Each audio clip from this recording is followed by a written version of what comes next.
Bismillahirrahmanirrahim. Assalamualaikum warahmatullahi wabarakatuh. Bersua dalam berita perdana malam ini, saya Syafal Bakrin Haji Suhaili. Dan saya Norbaizura Endi. Berita-berita utama malam ini.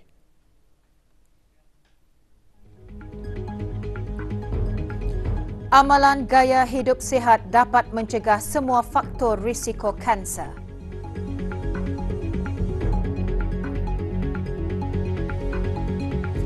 Negara Brunei Darussalam diramal masih mengalami keadaan cuaca aktif.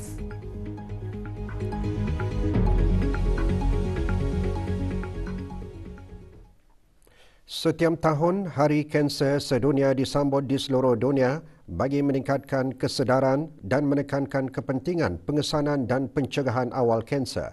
Ia disambut pada setiap 4 Februari menerusi kempen kesedaran, promosi mengenai pendidikan kanser serta menggalakkan tindakan positif ke arah memeranginya. Sehubungan itu, pagi tadi Pantai Jurudong Specialist Centre PJSC mengadakan aktiviti hujung minggu Hari Kanser Sedunia di Taman Haji Semuda Omar Ali Saifuddin di Ibu Negara bersama-sama dengan para pesakit dan bekas pesakit kanser.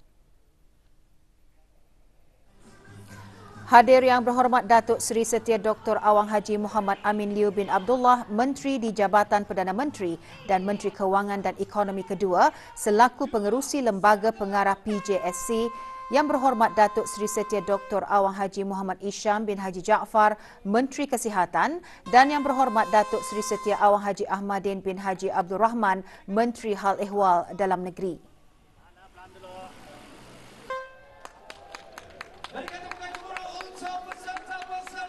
Antara aktiviti utama hujung minggu Hari Kanser Sedunia PJSC ialah cabaran berbasikal sejauh 30 km dan cabaran berjalan kaki sejauh 2.5 km.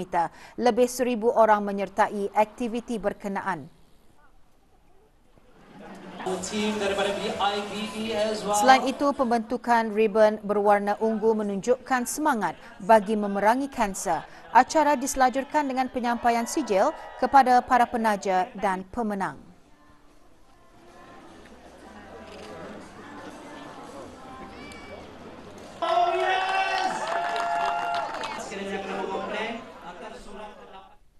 Juga diadakan semasa aktiviti hujung minggu Hari Kanser Sedunia PJSC, pameran yang memberi peluang kepada orang ramai untuk mengetahui lebih lanjut tentang kanser dan gerai penaja menyediakan maklumat komprehensif mengenai kanser. Melalui aktiviti seumpamanya, ia dapat menyediakan platform untuk pesakit kanser dan ahli keluarga berkongsi pengalaman dengan pihak berkepentingan dan orang ramai.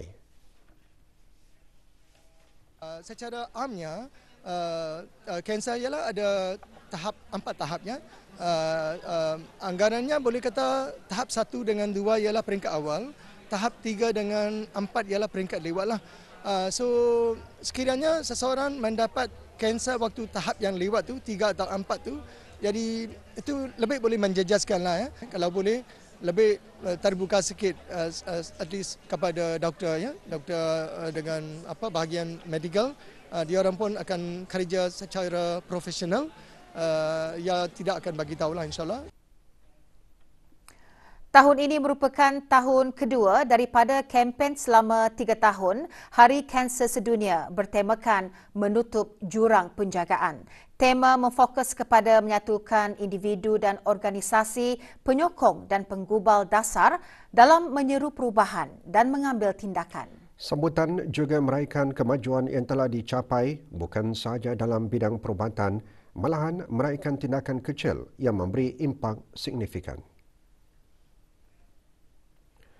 Menurut Kementerian Kesihatan, kebanyakan penyakit kanser boleh dicegah. Individu yang mempunyai berat badan yang berlebihan, perokok, mengambil makanan yang tidak sihat dan meminum alkohol membawa risiko lebih tinggi untuk mengidap penyakit kanser. Justru semua faktor risiko kanser boleh dicegah dengan beberapa langkah gaya hidup sihat seperti berhenti merokok, mengekalkan berat badan yang sihat dan menjaga pemakanan.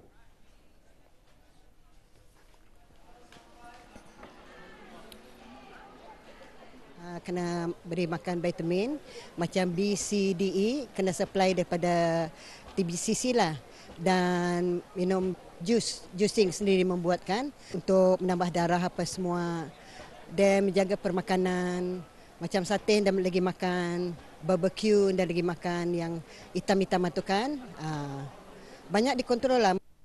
Tentunya kita menjaga kesihatan, menjaga permakanan dan sering bersama teman-teman, sama keluarga yang kita kasihi. Diorang banyak membagi semangat lah.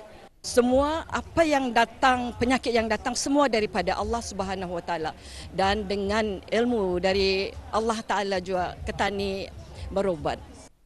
Pemakanan dijaga, menjaga berjalan kaki, membuat kerja yang macam biasa sajalah. Kerjasama semua lapisan masyarakat termasuk institusi pendidikan, persatuan, pertubuhan bukan kerajaan iaitu NGOs dan pemimpin akar umbi dalam pengurusan pesakit kanser penting dalam mengurangkan kesan kanser.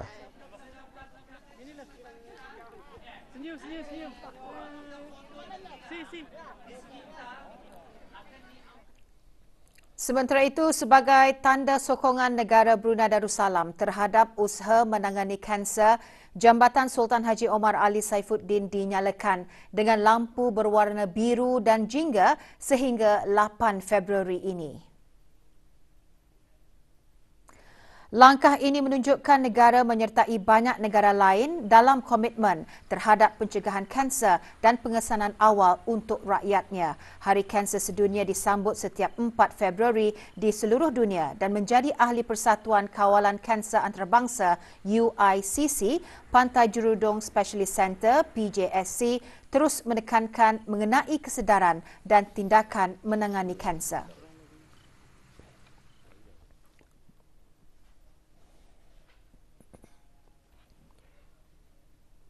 Amalan mengenai cara mudah menunaikan sembahyang fardu subuh pada waktunya dikongsikan semasa tazkirah malam munajat. Ikuti bahan beritanya selepas ini, teruskan bersama kami.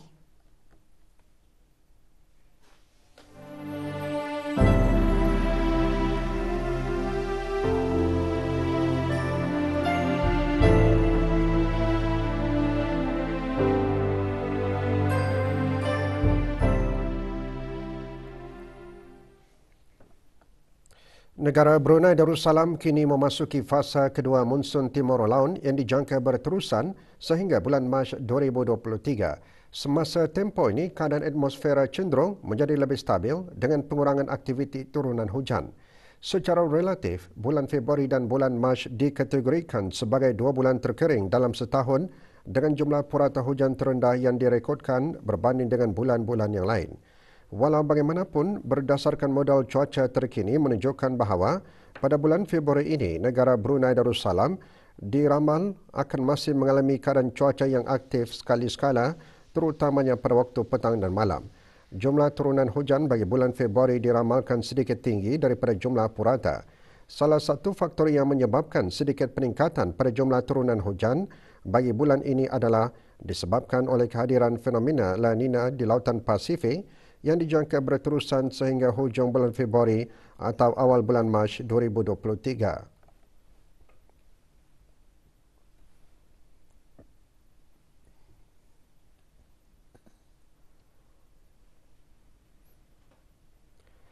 Orang ramai dinasihatkan supaya mengambil langkah atau perancangan yang bersesuaian dengan kemungkinan berlakunya cuaca aktif yang diramalkan berlaku bagi memastikan keselamatan semua.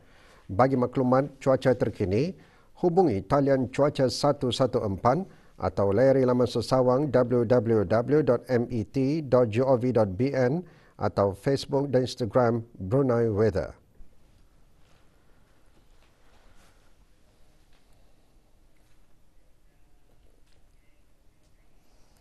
Majlis Pengundian dan Pemilihan Calon bagi Penghulu Mukim Sengkurong diadakan hari ini menyaksikan 2 calon bertanding bagi jawatan tersebut. Perkiraan undi diadakan di Dewan Kemasyarakatan Mukim Sengkurong, Kampung Jerudong. Hadir Awang Misli bin Haji Abdul Karim, Pegawai Daerah Brunei dan Muara, 2 orang calon yang layak bagi mengisikan jawatan tersebut, Awang Haji Abdullah Hanif bin Orang Kaya Maharaja Dinda Haji Saman berumur 67 tahun dan Awang Haji Mustafa bin Haji Masri 61 tahun. Pengundian melalui kaedah aplikasi mudah alih e-undi PMKK telah dibukakan bermula Jumaat lepas. Hasil keputusan keseluruhan pengundian dibawa ke Lembaga Perjawatan, Disiplin, Tata Tertib Penghulu Mukim dan Ketua Kampung, Kementerian Hal Ehwal Dalam Negeri untuk proses seterusnya.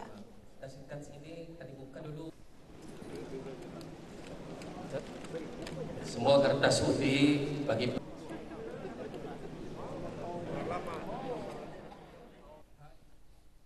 Sementara itu, Majlis Pengundian dan Pemilihan Calon Ketua Kampung Binutan, Mukim Rambai, diadakan pagi tadi di Sekolah Rendah Binutan menggunakan kaedah kertas undi. Manakala pengundian menggunakan aplikasi mudah alih e-undi PMKK telah bermula Jumaat lalu.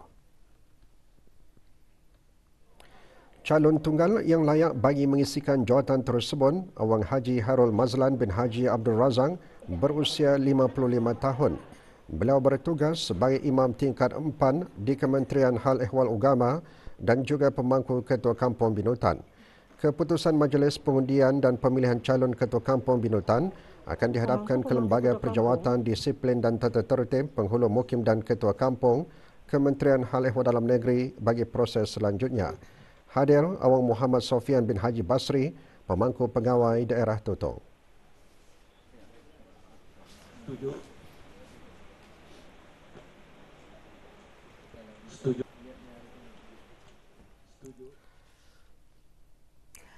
Berniat bangun awal sebelum azan subuh, tidur sebelum pukul 10 malam dan mengamalkan berwuduk sebelum tidur antara panduan mudah agar dapat menunaikan sembahyang fardu subuh pada waktunya. Perkara tersebut dikongsikan dalam tazkirah bertajuk Sembahyang Lebih Baik Daripada Tidur pada acara Malam Munajat, anjuran Kementerian Hal Ehwal Agama khas untuk wanita kali ke-7 semalam. Malam Munajat minggu ini menyaksikan penampilan istimewa jemaah-jemaah wanita. Menyertainya Datin Paduka Profesor Dr. Dayang Haja Zohrah binti Haji Sulaiman, Naib Chancellor Universiti Teknologi Brunei yang juga memimpin bacaan Sayyidul Istighfar dan Surah Al-Fatihah. Turut menyertai para muslimah dari beberapa masjid di seluruh negara termasuk Jemaah Muslimah, Masjid Perpindahan Lambak Kanan dan Persatuan Belia Kampung Lambak Perbekal, tenaga akademik serta warga kerja wanita, Jabatan Pengajian Islam dan juga Kementerian Hal Ehwal Agama bersama ahli keluarga dari kediaman masing-masing.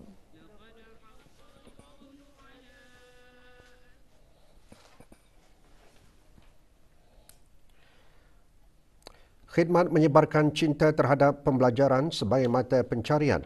Apa cerita di sebaliknya? Zulfadli Haji Kasim ada laporannya.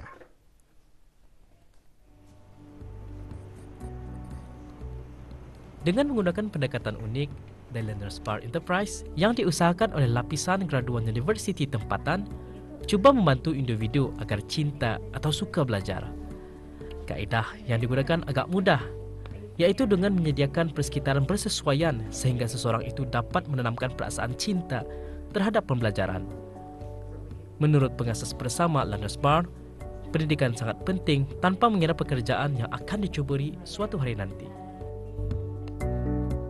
Sebenarnya, by belajar more itu, you get to improvise yourself more. You get to upskill yourself. Be more better than other person. In a way, you have more knowledge.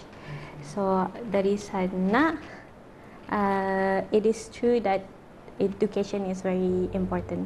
Yeah. Pengusaha tempatan ini juga menekankan akan pentingnya pembentukan akhlak dari aspek duniawi dan ukhrawi. Environment itu ia your friends, your school, and your house. House is a very important place for you to learn, especially about life. So for me, parents really have an important task in membentuk seseorang itu. Pendekatan unik yang digunakan pakai oleh pengusaha tempatan ini patut diberi pujian kerana ia mendidik individu untuk mencintai pembelajaran selaras dengan visinya untuk memupuk minat mendalam akan pentingnya pembelajaran. Zulfadli Haji Kasim melaporkan untuk Berita RTB.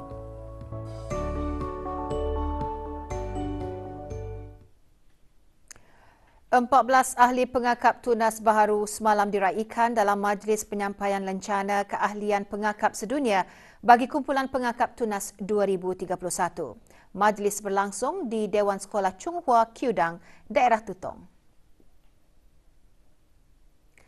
Penyampaian Anugerah Lencana Keahlian Pengakap Sedunia disempurnakan oleh Awang Haji Muhammad Sofian bin Haji Abdul Karim, Pemangku Pesuruhjaya Persatuan Pengakap Daerah Tutong. Sementara penyampaian skaf pengakap disempurnakan oleh Dayang Lu Shi Yun, Pengerusi Kumpulan Pasukan Pengakap Sekolah Chung Hua, Kudang, Tutong. Anugerah Lencana Keahlian Pengakap Sedunia itu merupakan pengiktirafan sebagai ahli pengakap sedunia setelah lulus dalam beberapa ujian yang dikendalikan. Harapan Persatuan Pengakap Kebangsaan Negara Brunei Darussalam adalah untuk melahirkan beberapa banyak tunas dan juga ahli-ahli pengakap di mana pada satu masa nanti mereka ini adalah menjadi seorang pemimpin bagi menerujui negara. Di samping itu pengakap-pengakap ini juga adalah sebagai satu pelapis kepada kepimpinan-kepimpinan yang ada pada masa yang akan datang.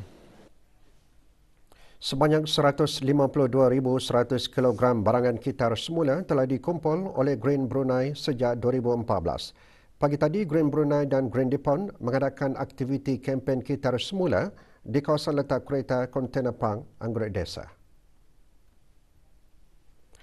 Barangan yang diterima merupakan kertas, surat khabar, kotak, besi dan sisa elektronik. Aktiviti antara lain bertujuan mengajar orang ramai tentang pembuangan sisa yang betul sambil menyokong usaha sekretarian perubahan iklim negara Brunei Darussalam dalam mengurangkan sisa pepejal sebanyak 1 kg setiap orang dalam sehari menjelang tahun 2035.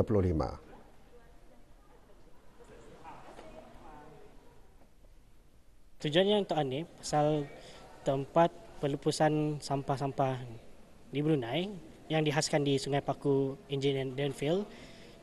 Kita ni ada lebih kurang 8 tahun untuk tempat itu penuh dengan sepenuhnya. So dengan cara ini kita ni boleh mengurangkan supaya tempat pelupusan sampah itu indah penuh lah. Status harian normal baharu COVID-19. Satu kes berada dalam kategori 4 dan tiada kes berada dalam kategori 5. Kementerian Kesihatan memaklumkan 114 kes sembuh hari ini. Jumlah keseluruhan pemberian 2 dos vaksin COVID-19 bagi kanak-kanak berumur 5 hingga 11 tahun 87.8%. Bagi remaja berumur 12 hingga 17 tahun yang mendapat 3 dos vaksin 62.7% dan liputan bagi rakyat dan penduduk negara ini yang mendapatkan 3 dos vaksin 79.1%.